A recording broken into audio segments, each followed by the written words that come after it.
Here we go. Okay. Okay, so 3 times the charm. Facebook is tricky. Yeah, I think from this point on, I'll use Zoom. So we invited some people over. You know, participants are going to be coming in, but it's just going to be you and me doing the talking. Okay, and I'll put you on the. So anyway, to introduce, my name's Jennifer Masson, and we have not officially met in person, but I'm a registered dietitian, and I almost don't even like to say that. Like, I call myself a nutrition professional, a licensed nutritionist, and, you know, I have a master's degree. I studied functional and integrative nutrition, but part of the reason is because we have such a bad name. You know, we have such a stigma attached, and it, you know, with good reason. So I sort of have always been along the lines of the, you know, around the outside, and that's how I discovered, you know, ketogenic diets and keto, and in recent, you know, time came across you and your information. So that's what I wanted to talk about, is how you got involved in all this. And let me give an official introduction of you, of course, first. Everyone out there, this is Mr. Ivor Cummins. And where are you coming from? Are you in Ireland? Yeah, Dublin, okay. Ireland, the capital. Cool. All right, so I'm in Florida. You can't tell from here, but I want to talk about your book that I actually pre-ordered. I was so excited when I got it. Excellent. And, you know, just go from there, okay? So tell everybody a little bit about how you got involved in ketogenic diets and low-carb living and everything. Right, Jennifer. Well, it's many years ago now, but I have told the story before. I got some routine blood tests. Long story short, I quizzed the doctor fairly intensively because I could see that the values were way out of whack. I mean, way up beyond what they should be. And I didn't get answers to my key questions. A, how serious are these for morbidity or mortality or health? Didn't get a good answer. And B, what are the root causes that I can address that cause these to be high? I figured there'd be a few basic things to start with. And I didn't really get an answer there either. So I realized, what am I going to do about this? You know, I have 5 children. I'm interested in health, longevity, and these figures look crazy. So I went to another doctor, and then eventually a couple of weeks later, another doctor. And I came up pretty much blank, except for a couple of things which turned out not to be valid.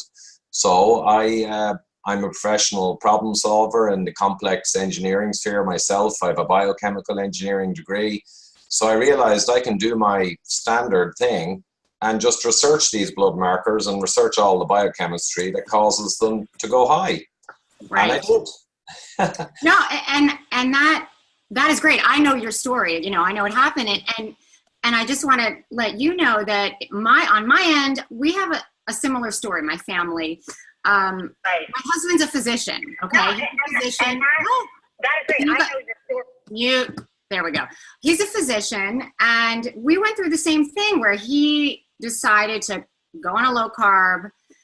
It was working well, and his blood markers, you know, went down, but he ran into his cardiologist at the hospital, who scared the living daylights out of him. Now, this was years ago. And, you know, so went back to the way he was eating, but currently now is on board with keto and low carb and is much better. But I think that's part of the problem, is the medical community today, they don't know. They're not able to give the public the right information, and it's scaring people. So, you know, what I want to ask you in a nutshell is, how would you explain in, you know, layman's terms, for people out there watching, they don't really know the technicalities of it, you know, what happens to your cholesterol and your, you know, your blood levels when you do this type of a diet? And is it dangerous? And you don't have to be, you know, so involved, but just, you know, the long and short of it. Okay, so the cholesterol stuff, yeah, there's just misunderstandings around that. So your LDL, so-called bad cholesterol, is a very poor marker for mortality and health. It's been grossly exaggerated. So it is true on a low carb, higher fat diet sometimes. A lot of people it doesn't change too much. Some people it goes up a little, the LDL bad cholesterol. And then there's hyper responders, people where it really jumps up. And they're probably the people who get most scared. But the LDL, as I said, is a weak marker. So a much better marker for health is your triglyceride divided by your HDL good cholesterol. So that's a really good marker because it reflects your level of insulin sensitivity and much better measures of health. You can also get your total cholesterol divided by your HDL, and that's a very good marker. That was recognized by experts 30 years ago as being much better than LDL. So we have a situation where LDL is just a very weak marker. It can be low and you can be in very, very poor vascular health, and it can be high and you can be in excellent vascular health. So it's very misleading. It's misleading at every turn. And that's probably a good simple thing for people to realize, that it's a weak, misleading risk factor. So if it does go up, you've really got to look at other much better measures of health, like your blood insulin or blood glucose, especially after a meal, or ones like I had that were a problem. GGT, the liver enzyme, is a very good marker for health. So really the bad cholesterol is misleading. If it does jump up, you don't ignore it completely. That wouldn't be fair. But you just make sure you check all the good markers. And Dave Feldman actually has a site, cholesterolcode.com. And that's a site we can learn all about the hyper responders and why it doesn't mean what people might think it means. Okay, great answer. And really quick too, though, the calcium score is another test, right, that people can look at. And right. That's not super expensive either. It's pretty reasonable to add on because I know a lot of insurances don't cover that. Really quick too, though. Yeah, the insurance doesn't cover it, and that's a challenge. But the reality is, especially in America, it's around $100, maybe $150. So it's really cheap in America compared to around the world. And yes, once you go beyond mere blood tests, which are fallible and can be misleading, you can do the CAC scan, which is vastly more predictive of health and tells you what your real level of disease is. And the reason is that essentially the calcium scan, the CT scan of the heart, sees the calcium in your coronary arteries with a high-speed X-ray. And that reflects very faithfully your level of disease. So it's a scan that's looking at the disease itself. It's not trying to guess if you're a diseased person by using all these indirect blood markers. So that's the last word. And middle-aged people, men above 45, women above 55, it's in the guidelines for middle-risk people, people with a few risk factors, not sure of their health, maybe their LDL is high alone. And those people can get a scan and find out actually what their level of health is. And a high score in the scan, a very high score, you could be 20 times more likely to have a heart attack than a very low score. With cholesterol and other blood measures, you might be 1.5 times higher chance or 2. Right. So it blows those away, the calcium. If people Google Widowmaker, CAC. Yes, that's what I wanted to ask you. So, okay, the Widowmaker. Everybody out there hear that? Repeat the link so that. Well, yeah. I'm going to link to all these too, but Widowmaker. Yeah, it's no harm. I mean, if you just remember Widowmaker and CAC, that 3-letter word, put those 2 words in Google, dig, and you'll get a viewing of the Widowmaker. And it's a $2 million professional movie, very dramatic and very revealing. You'll really enjoy it. Yeah. So what is, I've seen it through your website. Do you know what your calcium score is? Yeah, mine's a 0 last year. So I'm happy with that. That's good. Yeah, that's good. That's after many. Oh yeah, that's after many, many years of high cholesterol. I got my first so-called high cholesterol when I was in my late teens, and I got a few blood tests afterwards. So a lifetime. But The thing is, yeah, I have a 0. My co-author, Dr. Gerber, has a 0 at 54. And it can vary dramatically regardless of the cholesterol. So we have zeros. I have a guy who's 65 with a 0, and I have a guy who's 19 years old with a 600 score. Wow. So yeah, so that it's not just your age as you get older that you have more heart disease or these other factors. You really need a scan to find out if you have it or not, and then you have to find out why and fix the problem. Okay, so I want to get to your book. Yes. Your co-author, Dr. Gerber, is a medical doctor, right? So how did you hook up with him?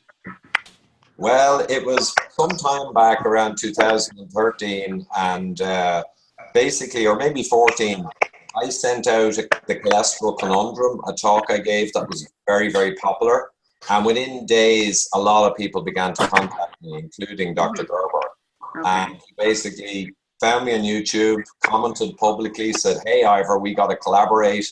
I didn't know who he was. He could have been some weirdo for all I knew. And I Skyped thought I was a weirdo.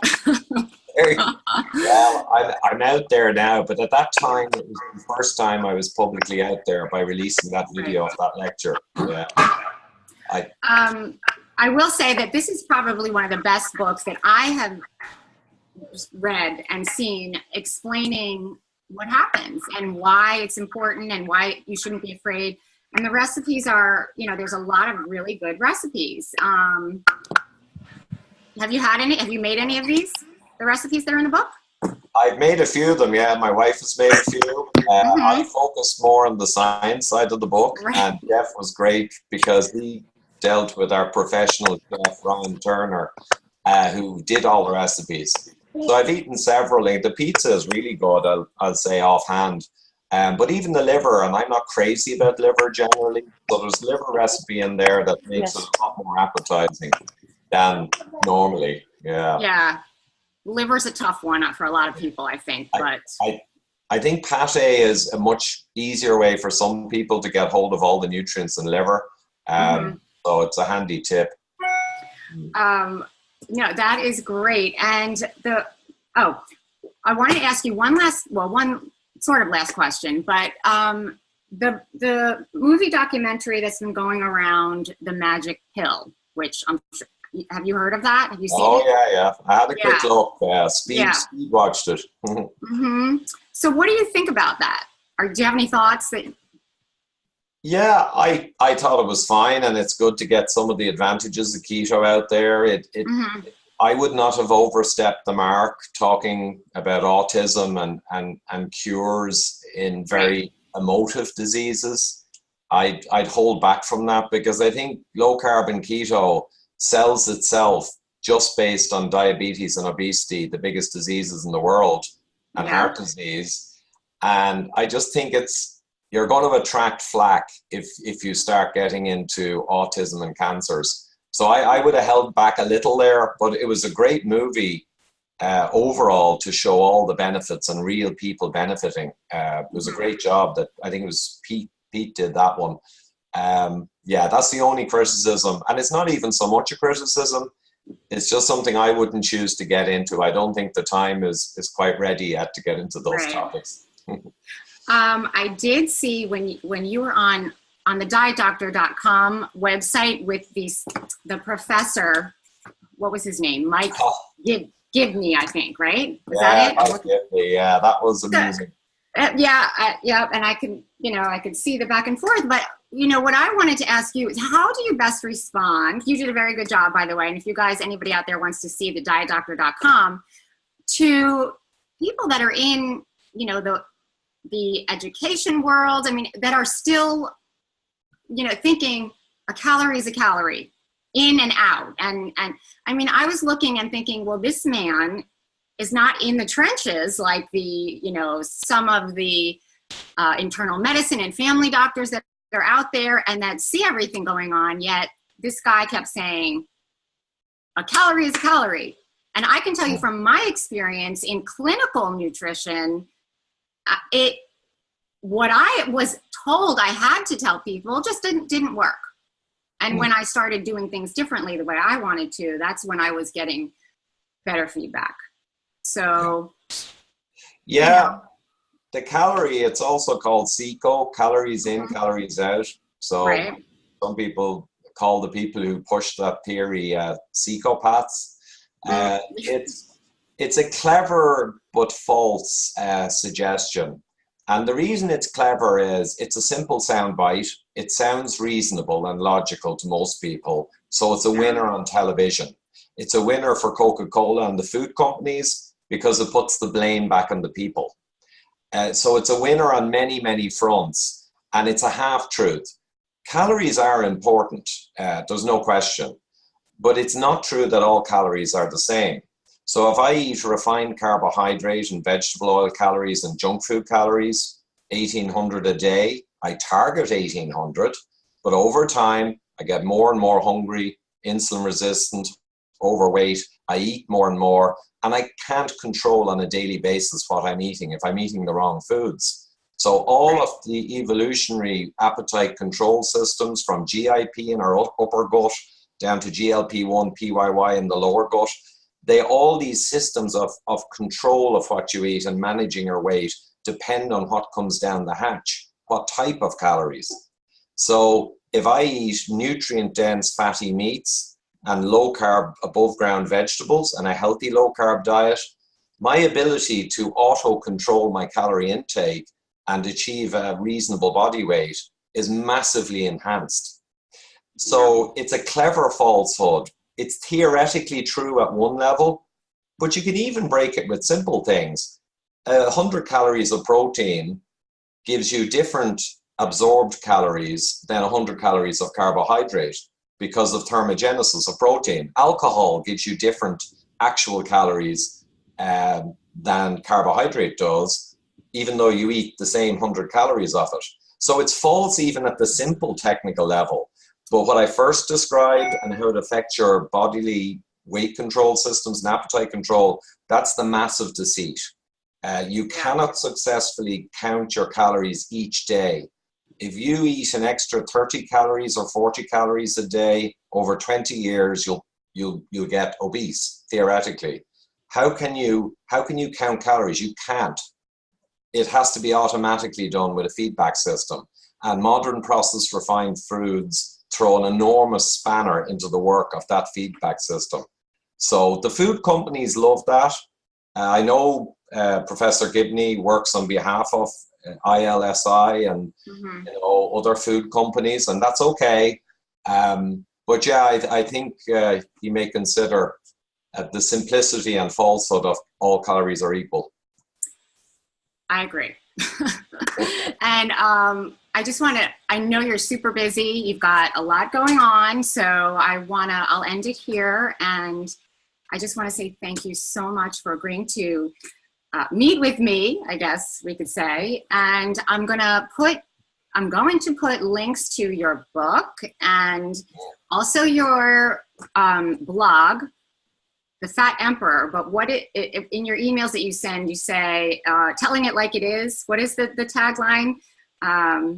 Well, I have an icon on it, a kind of a handle. Only a life lived for others is a life worthwhile, which came from Einstein. I forget, what's the other tagline? Well, there's a few of them. Yeah. Show me the truth or something, but it's really clever. And so I'm going to put a link to that. And if you guys want to see some of the, the videos that I was talking about, you can go to Diet Doctor. So I'll put links to everything. And I hope that I'll see you maybe in person someday in the future. And if you could tell all of us, because I'm going to put this out as the recording, but if we in the United States wanted to see you live doing a talk in person, where would you be next? Okay, so next is Ancestral Health Symposium in Montana at the end of July, AHS 2018. Then I'm going across to Keto Fest in New London, in Connecticut.